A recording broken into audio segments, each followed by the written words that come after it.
अस्सलाम वालेकुम, कैसे हैं आप सब। मैं हूं जहां से पाकिस्तानी। तुर्की और पाकिस्तानियों की दोस्ती का नमाज जनाजा पिछले महीने हुआ, दफना दी गई है और दफनाने वाले भी अपने हैं और इस दोस्ती को तोड़ने वाले भी अपने हैं। मैं इसके ऊपर वीडियो नहीं बना रहा था, पिछले महीने की बात है। अप्रैल में एक ट्रेंड चला तुर्की के अंदर जिसमें पाकिस्तानियों को निकल जाने का कहा गया। मैं इसके ऊपर वीडियो नहीं बना रहा था ये सोचकर कि ये पाकिस्तान के खिलाफ है, तो मैं क्यों इसको बनाऊं, क्यों दिल तोड़ूं लोगों के। लेकिन जब तक हम अपने जख्मों को देखेंगे नहीं, उसका इलाज कैसे करेंगे, तो ये सोचकर आज मैंने वीडियो बनाने का सोचा है।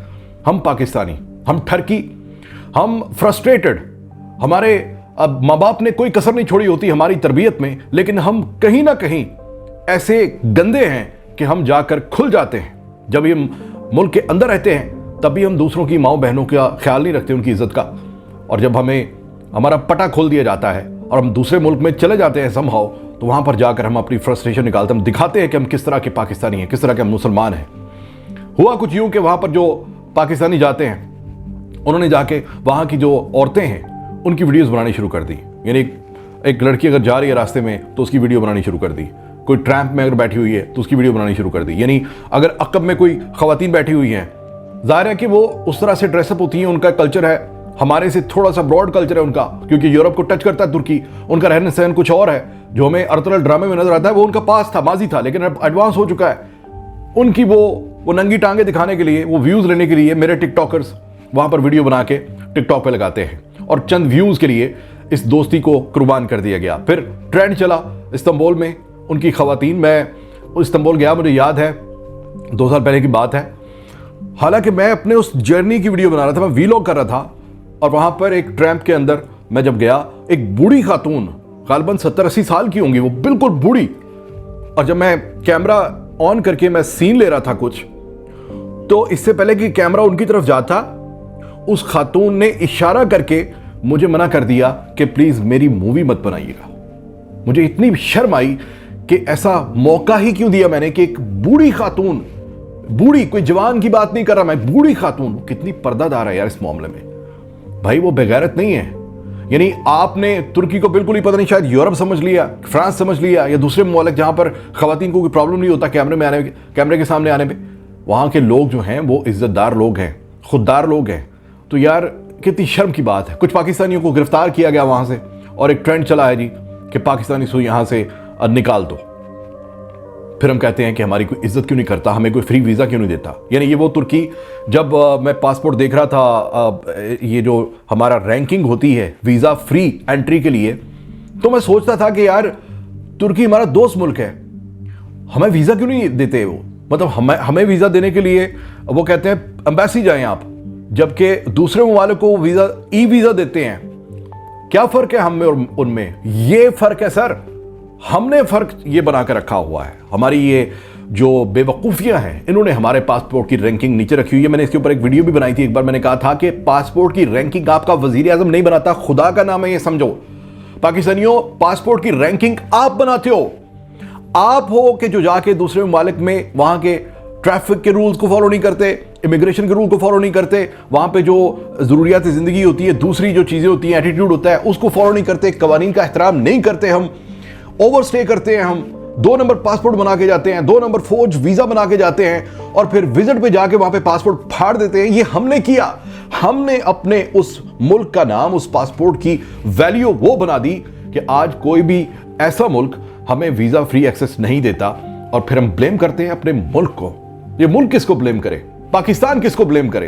अपने शहरियों को कर सकता है? नहीं कर सकता। आप तो सुनते नहीं है पाकिस्तान की।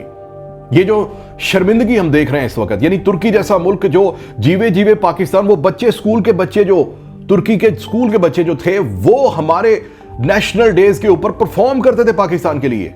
आपने बेड़ा गर्क कर दिया, इस रिलेशनशिप को तार तार कर दिया। मुझे आज बहुत शर्म आ रही है ये वीडियो बनाते हुए। अब आइंदा जो लोग जाना चाहते हैं वहां पे, उनके लिए कितनी सख्ती होगी, कितना उनको सख्ती से मना किया जाएगा कि भाई अगर आप आ भी गए हैं तो खबरदार, अगर आपने सोशल मीडिया पे इस तरह से मंजरकशी की। इसके अलावा टिकटॉक पर मैं देख रहा था, पोलैंड और कुछ ममालिक में, यूरोप के मुल्कों में, अब जो लेबर का वीज़ा होता है, जो दूर दराज खेतों में फसलें बीजी होती हैं और उनको पिक करना और पैकिंग करनी, ये ना अब ट्रेंड चला है कि यूरोप के मुल्कों में पाकिस्तानियों को भी वीज़े दिए गए हैं। वहाँ पे कुछ लड़के गए और वहाँ पे जाके मैं टिकटॉक पे वीडियोस देख रहा था, वो बड़ा प्राउडली वीडियो बना रहा था कि एक गोरी है, वहां पे काम करती हैं सब, वहां पे खवातीन भी काम करती हैं, और उनके लिबास ऐसे ही होते हैं कि मतलब शॉर्ट्स पहनी हुई हैं और टी शर्ट पहनी हुई है और वो काम कर रही हैं, क्योंकि उनकी नज़र में ज़िंदगी का मतलब सिर्फ ये नहीं है जो हमारी हम समझते हैं कि किसी को घूर लिया, किसी की टांगें नंगी हैं, किसी की जो है वो बाजू नंगे हैं लड़की के, या उसके बाल नंगे हैं। वो इस सबसे बहुत आगे निकल चुके हैं, वो काम करते हैं। ये भाई साहब क्या करते हैं, जब वो बॉस उनकी काम कर रही होती है या वो सुपरवाइजर या कुलीग हो सकती है, तो ये उसकी तस्वीरें वीडियोस में आ रहे होते हैं, ऐ बॉस देखो मेरी ऐ की कर दी भी। अब उसको समझ नहीं आ रही, उसको उस औरत को नहीं पता कि ये क्या बोल रहा है। वो एक्सपेक्ट तो यही करती है कि कोई इंसान का बच्चा आया हुआ है, वो शायद मेरी तारीफ कर रहा है, लेकिन ये उसकी बेइज्जती कर रहा होता है, ये अनाप शनाप बक रहा होता है उसके बारे में कि देखो जी इंज कर रही है, इंज कर रही है, देखो जी। जब ये पोलैंड या उस तरह के दूसरे ममालिक में जहां जहां भी गए हुए हो तुम लोग पैसे कमाने के लिए, जब वो लोग भी आप लोगों की इसको ट्रांसलेट करवा के किसी से पता करवाएंगे कि आप लोग क्या उनकी तारीफें कर रहे हो, तो क्या होगा, आपके बाद कोई नहीं जा पाएगा और आपको भी निकाल दिया जाएगा। फिर आप रोगे कि पाकिस्तान की इज्जत कोई नहीं है। आपने बनानी है इज्जत पाकिस्तान की। अगेन आई एम सेइंग, अल्लाह का वास्ता है पाकिस्तानियों, 15 साल हो गए मुझे प्रदेश में। इन 15 सालों में हमने कोशिश हमेशा यही की कि एक सफ़ीर की तरह पर रहा है, यानी अगर कोई इंडियन से मिला हो या किसी बंगाली से मिला हो या किसी कुवैती से मिला हो, तो हमेशा एक कोशिश की है कि पाकिस्तान को अच्छे अल्फाज में कोई याद करे, कोई यानी किसी के साथ धोखा ये सोचकर नहीं किया, झूठ ये सोचकर नहीं बोला कि कोई ये ना सोचे कि एक पाकिस्तानी मुझसे झूठ बोल गया। ये हम सबका फर्ज है यार, अल्लाह का वास्ता है, ये सब छोड़ दो यार, ये ना करो। अपने मुल्क के नुमाइंदे खुद आप हो। अगर कोई एम्बेसी आपको वीज़ा नहीं दे रही तो यकीन करें किसी आपके दादा परदादा का कोई जुल्म है अपनी ज़ात के ऊपर, अपनी मिट्टी के ऊपर, जिसकी वजह से आपको वीज़ा नहीं मिलता। और हमने अपनी औलादों को भी इसी एहसास कमतरी में रखना है या उनको इज्जत दिलानी है। ये इज्जत इमरान खान या नवाज शरीफ या ये वो सब नहीं दिला सकते सर, कोई जर्नैल नहीं दिला सकता, कोई जज नहीं दिला सकता।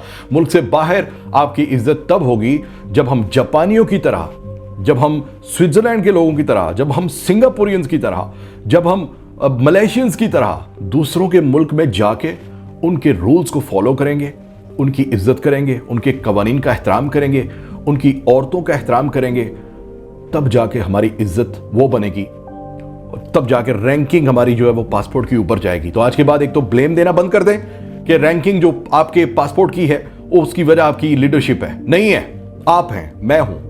हमें सीधा होना है, हमें सही होना है, तब जाके ये मामला सही होंगे। हमें अपना किबला दुरुस्त करना है, वरना बहुत देर हो चुकी है। अभी भी अगर यू टर्न नहीं लिया पाकिस्तानियों, अगर आप लोगों ने नहीं समझा कि हमारा फर्ज क्या है अपने मुल्क तई, तो ये सब बर्बाद अपने हाथों से होगा। फिर इसका ब्लेम खुदा का वास्ता है, किसी और को दे लेना, अपने मुल्क को ना देना, अपने मुल्क की लीडरशिप को ना देना।